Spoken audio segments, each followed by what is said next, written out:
नमस्कार, online maths class में आपका स्वागत है।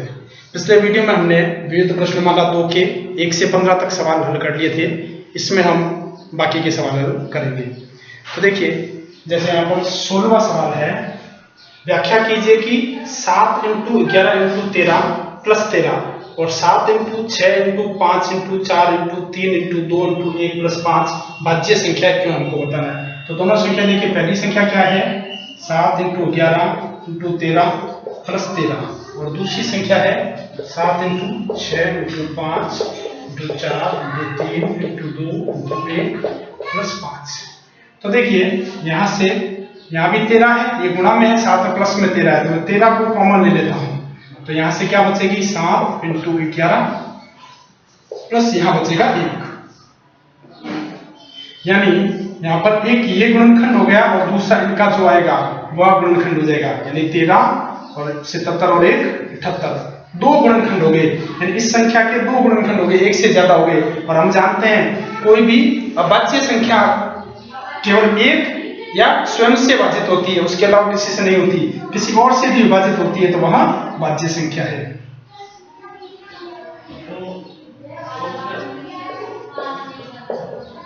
दो गुणनखंड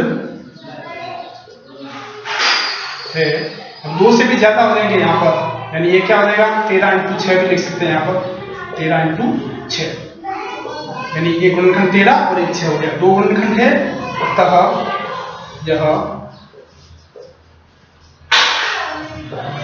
भाज्य संख्या है। तो ये संख्या तय हो गई कि भाज्य है। यहाँ पर दो देखिए, एक तो 13 गुणनखंड हो गया, 78 के भी टुकड़े करेंगे 13 × 6, तो एक तो 13 एक 6 और गुणनखंड हो गया, 6 के भी टुकड़े करेंगे तो 2 × 3 हो गए, यानी 2 × 3 × 13 3 गुणनखंड हो जाएंगे। यानी एक से अधिक गुणनखंड अपन देख सकते हैं, एक से अधिक गुणनखंड है, अतः यह भाज्य संख्या है। यानी हम इसको ऐसा भी लिख सकते हैं 13 × 3 × 2, तो ये 1 2 3 गुणनखंड हो गए सामने ही, तो ये अपने आप ही भाज्य संख्या हो गई। अब इसको देखते हैं, इसमें भी यहाँ भी 5 है और यहाँ भी 5 है, तो 5 को कॉमन ले लेते हैं, तो बीच में प्लस का चिन्ह है, तो यहाँ बचेंगे 7 × 6 × 4 × 3 × 2 × 1 और प्लस 1। तो एक गुणनखंड ये हो गया और एक ये, और ये सब गुणनखंड ही है अपने आप में। तो इसमें भी क्या है, एक से अधिक गुणनखंड है,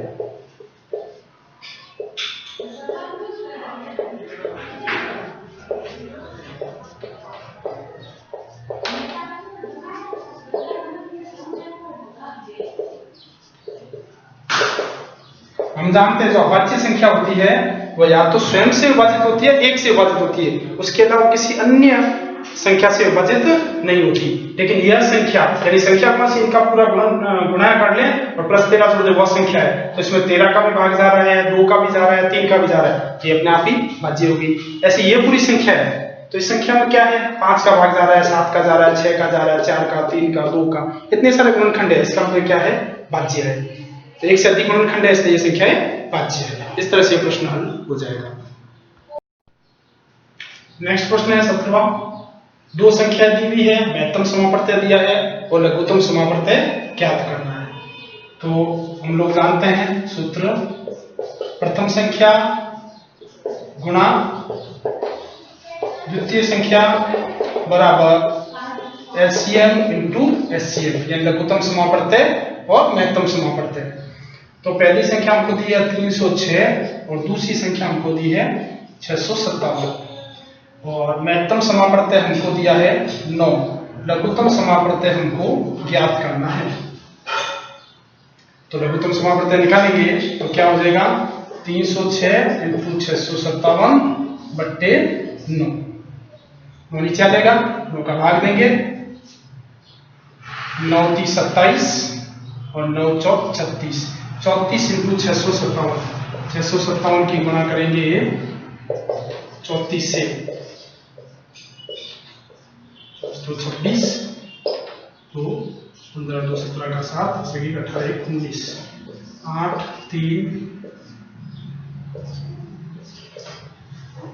यानी आ जाएगा 22,338। जब ये गुणा करेंगे तो इस तरह से इसका लघुत्तम समापवर्तय निकल जाएगा। महत्तम समापवर्तय 9 है और लघुत्तम समापवर्तय यह हो जाएगा। इस तरह से हम इसको कर सकते हैं। नेक्स्ट प्रश्न है 18वां। एक आयताकार बरामदा 18 मीटर 72 सेंटीमीटर लंबा तथा 13 मीटर 20 सेंटीमीटर चौड़ा है।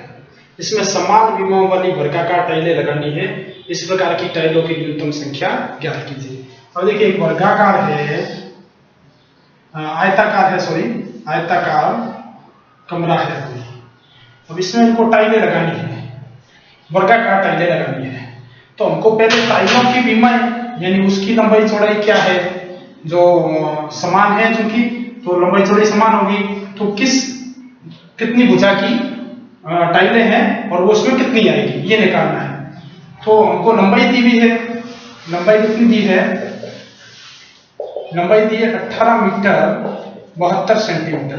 देखिए इसको हमको बदल लेना चाहिए, 18 मीटर का हो जाएगा 1800 सेंटीमीटर प्लस 72। तो हम इसको लिख सकते हैं 1872 सेंटीमीटर, क्योंकि 1 मीटर में 100 सेंटीमीटर होते हैं, तो इसलिए 18 मीटर में 1800 और ये 72 सेंटीमीटर ऊपर है, तो कुल मिला के 1872 यानी 1872 सेंटीमीटर हो जाएगी।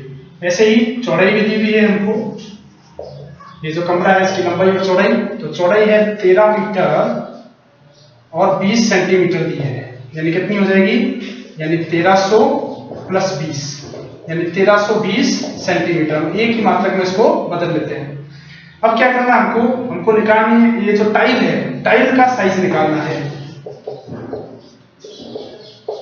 टाइल का साइज। तो टाइल का साइज कैसे निकलेगा, तो हमको क्या करना पड़ेगा, इन दोनों का, ये जो लंबाई और चौड़ाई है इसका एचसीएफ करना पड़ेगा।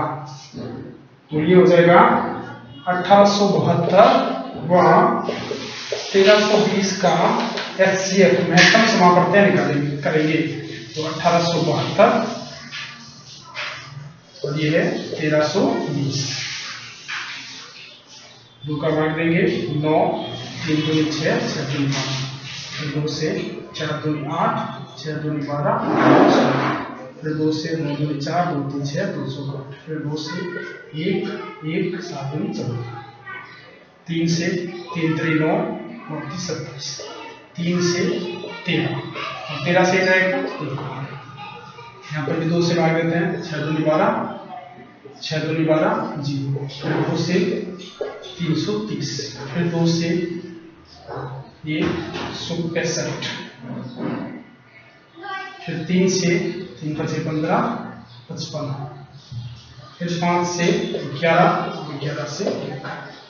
तो ये हमारे पास में इनके गुणनखंड आ गए, यानी 1872 के गुणनखंड आ गए हमारे पास में।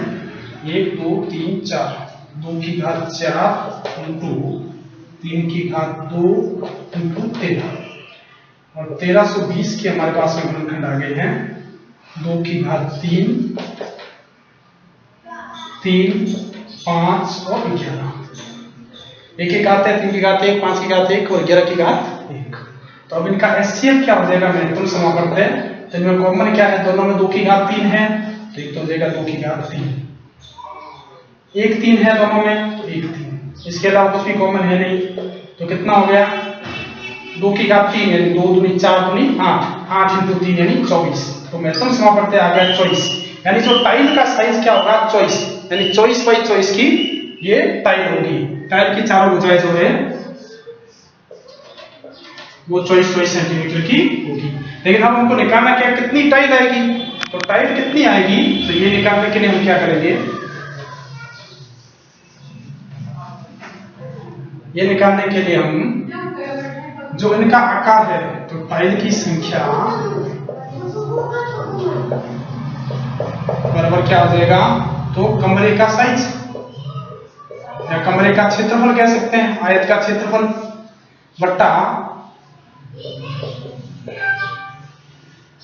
टाइल का क्षेत्रफल कह सकते हैं। यानी कमरे का क्षेत्रफल लंबाई इंटू चौड़ाई, यानी 1872 इंटू 1320 और टाइल का क्षेत्रफल 24 इंटू 24 भुजा स्क्वायर। अब इसको करेंगे तो 24 से 12 के काटे से काटते 12 24, 12 एकम 12, 12 एकम 12 0, 2 से काटा 55। इसको 12 से काटते हैं 2 बार, 12 कम 12, 6 67, 12 पंचू 60, 12 छक 72, फिर 2 से काटते हैं, ये देगा 7, ये देगा 8, यानी 78 इंटू 55, 78 इंटू 55 करेंगे तो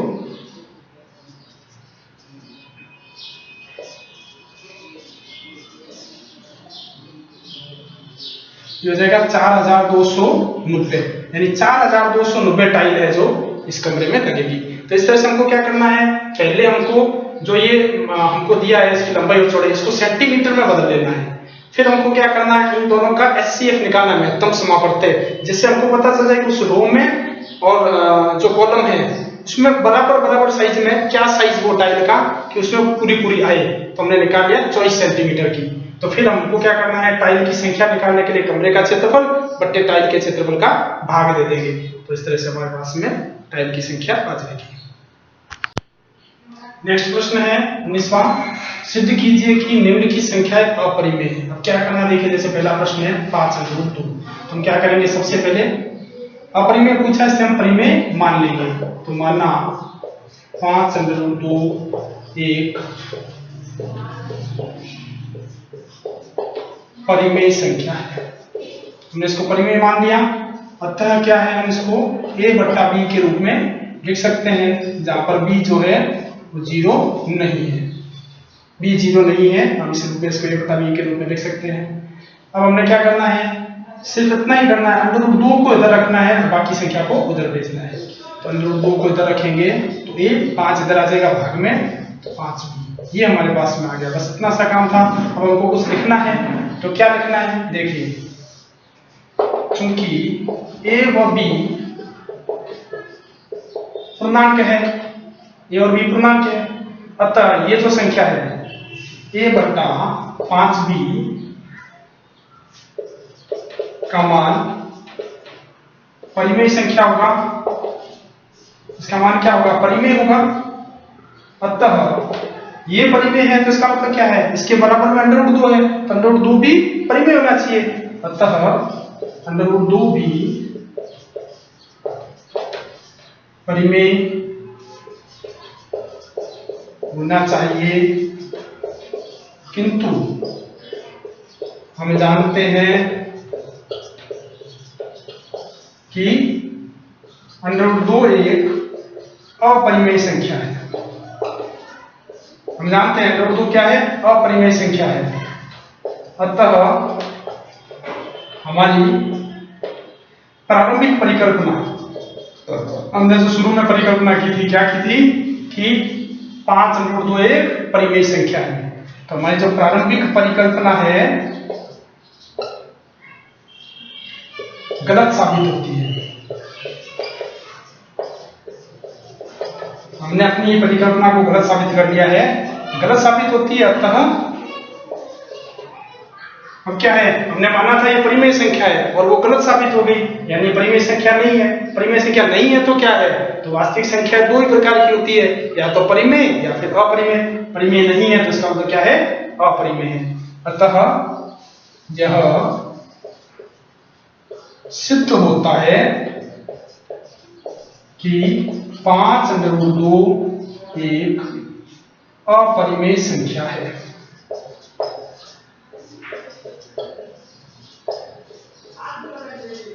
बस इतना सा काम करना है, इसको a बट्टा b मानना, जो भी दिया है उसको पहले परिमेय संख्या मान लो, उसको उसकी तुलना a बट्टा b से करो, और फिर जो √2 है उसको एक तरफ रखो, बाकी मान को दूसरी तरफ, और फिर इस तरह से a b पूर्णांक है, जो संख्या आई है उसको परिमेय, तो इसके सामने वाला भी परिमेय हो जाएगा, जबकि हम जानते हैं कि परिमेय नहीं है।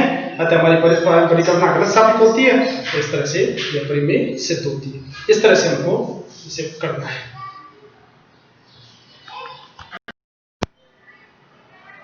नेक्स्ट लेते हैं 2 बट्टा √7, वही प्रोसेस है। माना 2 बट्टा √7 एक परिमेय संख्या है। क्योंकि ये परिमेय संख्या है तो हम इसको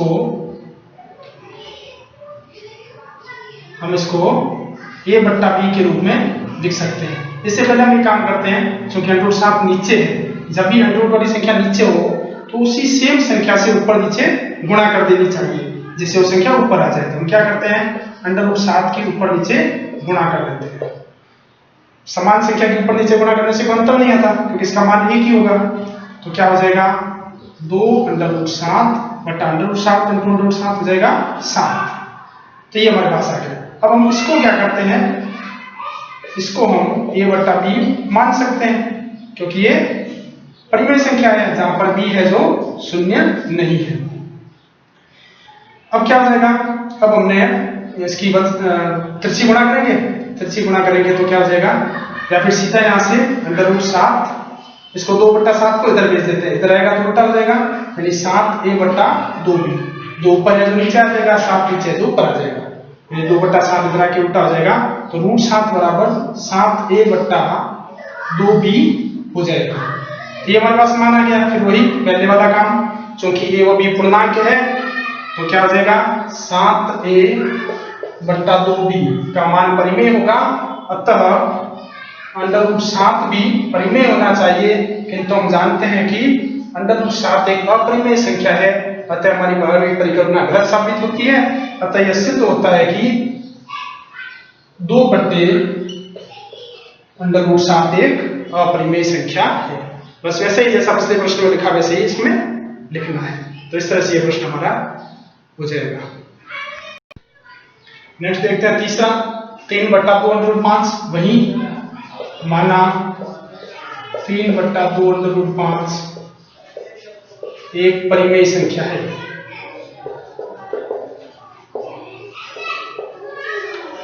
तो क्या हो जाएगा, पहले वही √5 नीचे है, इसलिए हम √5 के ऊपर नीचे गुणा कर लेते हैं। तो क्या हो जाएगा, ऊपर हो जाएगा 3√5, नीचे √5 इंटू √5 5, ये हो गया 2 इंटू 5, यानी 3√5/10। अब इस संख्या को हम मान लेते हैं a बटा b के बराबर, क्योंकि परिमेय संख्या है, a बटा b के रूप में होगा जहां पर b है जो 0 नहीं है। अब √5 को इधर रखना है, शेष संख्या को इधर भेज देना है। a बटा b पहले से पढ़ा है, ये 3/10 इधर आएगा तो इधर हो जाएगा 10/3, 10/3, और क्या हो जाएगा 10a बटा 3। तो √5 बराबर 10a बटा 3b, ये हमारे पास में आ गया। अब शेष वही, क्योंकि ये वो भी पूर्णांक है, तो 10a बटा 3b का मान परिमेय होगा, अतः ये परिमेय, तो √5 भी परिमेय होनी चाहिए। किंतु हम जानते हैं कि √5 एक अपरिमेय संख्या है, अतः हमारी प्रारंभिक परिकल्पना गलत साबित होती है। और यह सिद्ध होता है कि 3/2√5 एक अपरिमेय संख्या है। इस तरह से ये हो जाएगा। नेक्स्ट देखते हैं चौथा प्रश्न, 4+√2। वही माना 4+√2 एक परिमेय संख्या है।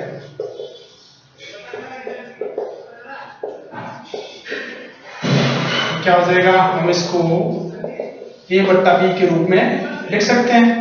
तब यहां से हमको √2 चाहिए, शेष को उधर भेजना है, तो a बटा b, 4 इधर आएगा तो माइनस का हो जाएगा, -4। तो अब यहाँ पर हम लसअप ले लेते हैं, दोनों का लसअप आएगा b, 4/1 कर सकते हैं इसको, b और a का लसअप b का b में भाग 1, 1 इंटू a, तो यहाँ से 1 का भाग देंगे b में, b इंटू 4 यानी 4b। ये आ गया √2 बराबर a - 4b बटा b।